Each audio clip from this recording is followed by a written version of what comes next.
토마스 바흐 IOC 위원장이 공식 석상에서 일본인을 중국인이라고 말해 지금 큰 논란이 되고 있습니다. 일본에 간 바흐 IOC 위원장은 격리 후 첫 공식 석상에서 우리의 공동 목표는 모든 사람들, 선수, 모든 대표단, 무엇보다도 중국인들을 위해 안전하고 안심할 수 있는 대회를 여는 것입니다. 라고 말했습니다. 일본인을 중국인으로 잘못 지칭하는 말실수를 한 것입니다. 바로 일본인으로 정정했지만 회의장에서는 어색한 분위기가 감돌았습니다. 일본 SNS에서는 그의 말 속에 생각과 의도가 드러났다며 이런 반응을 나타냈습니다. 정말 웃기다. 몇 번이나 일본인을 모욕하냐. 당장 일본에서 나가라. 사람은 실수를 하지만 사람이 해서는 안 되는 실수가 있다. 그가 이런 실수를 했다는 것이 믿기지가 않는다. 대부분의 일본인들은 올림픽을 원하지 않는다. 일본에서 나가. 일본인은 세계에서 중국인을 가장 싫어한다. 일본인과 중국인을 혼동하지 마라. 또한 바흐 IOC 위원장은 일본 국민은 코로나를 두려워할 필요가 없다며 도쿄는 올림픽 준비가 가장 잘된 도시이며 올림픽에서 관계자와 일본 국민을 명확하게 구분해 관리하기 때문에 안전하게 열릴 것이라고 했습니다.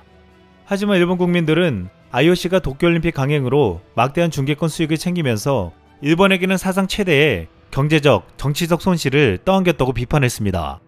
그리고 무엇보다 그가 말하는 것처럼 올림픽을 치르기에 도쿄는 가장 준비되지 못했으며 가장 안전하지 못한 증거들이 연이어 나오고 있습니다. 최근 일본이 올림픽 선수단과 관계자들을 일본 국민들과 철저하게 격리시키겠다는 버블 방역이 얼마나 허술한지를 보여주는 사건들이 일어나고 있습니다. 지난 13일 도쿄올림픽 관계자로 일본에 입국한 미국, 영국인 4명이 금지 약물을 한 혐의로 일본 경찰에 체포되었습니다. 이들은 지난 2일 오후 8시경부터 도쿄 로폰기 바 2곳을 돌며 술을 마셨고 3일에서 4일에는 도쿄 내 모처에서 금지 약물을 한 것으로 알려졌습니다.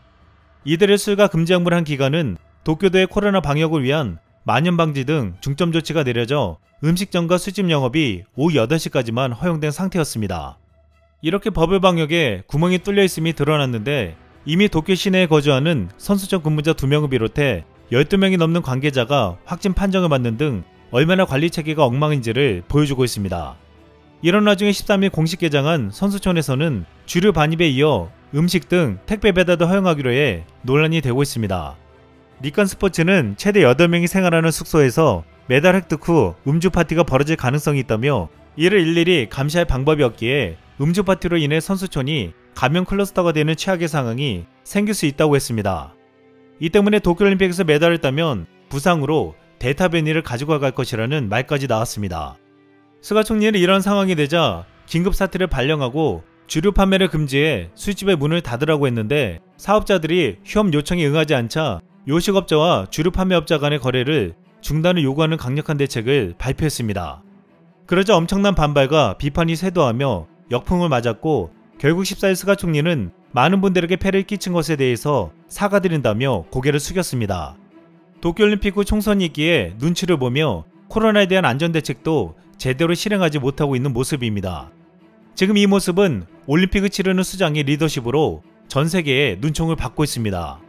지금 일본 인터넷에서는 도쿄올림픽 자원봉사자들에게 지급된 유니폼 등이 거래되고 있다고 했습니다.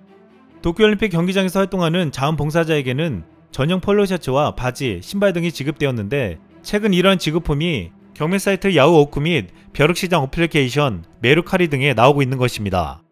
이 가운데 폴로 셔츠는 한 벌에 만엔, 약 10만원 이상으로 거래되거나 신발을 포함한 유니폼 세트도 거래되고 있는 것으로 알려졌습니다.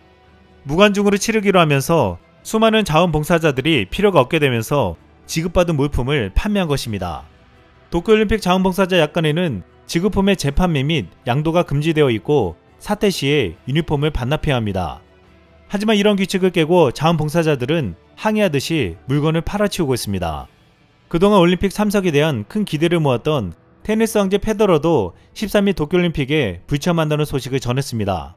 산케이신문은 일본이 버스 투어를 시행하면 테니스 로저 페더러 같은 세계적인 슈퍼스타들과 도쿄 시민들이 길거리에서 손인사를 할 수 있을 것이라고 했습니다.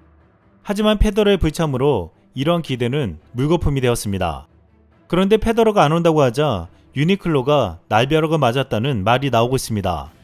페더러는 2018년 후원사를 나이키에서 일본 의류회사 유니클로로 교체했습니다.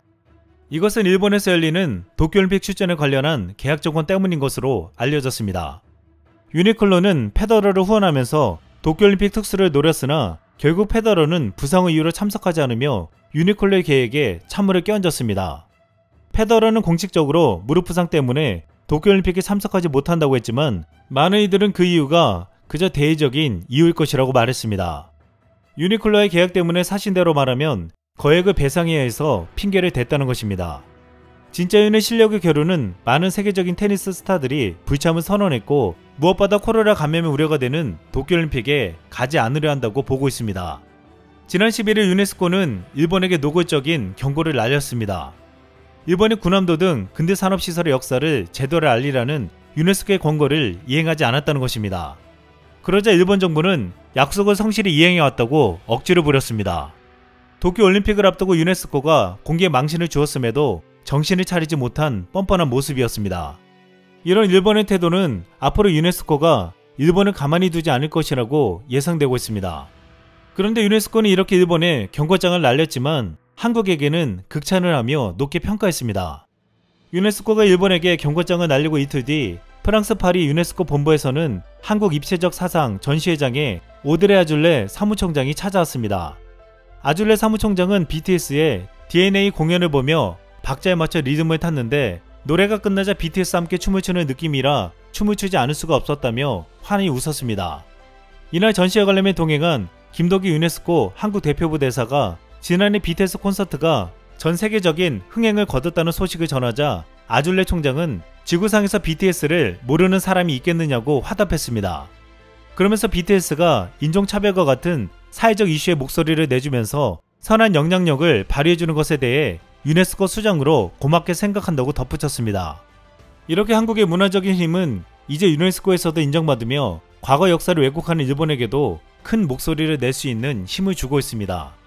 일본은 도쿄올림픽에 앞서 방위백서에 또다시 독도를 자국 영토로 표기하면서 국내에서 큰 분노를 샀습니다. 그런데 우리보다 더 분노한 것은 중국이었습니다. 이번에 처음으로 일본 방위백서에 대만이 명시된 것입니다. 대만 해협이 중국의 위협을 받고 있고 대만을 안정화시키는 것이 일본의 안보를 위해 중요하다고 표기했습니다.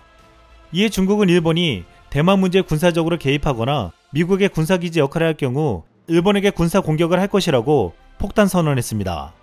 그러면서 중국의 군사력은 일본을 능가한다며 일본은 중국과 너무 가깝고 일본은 도망갈 곳이 없다고 말했습니다.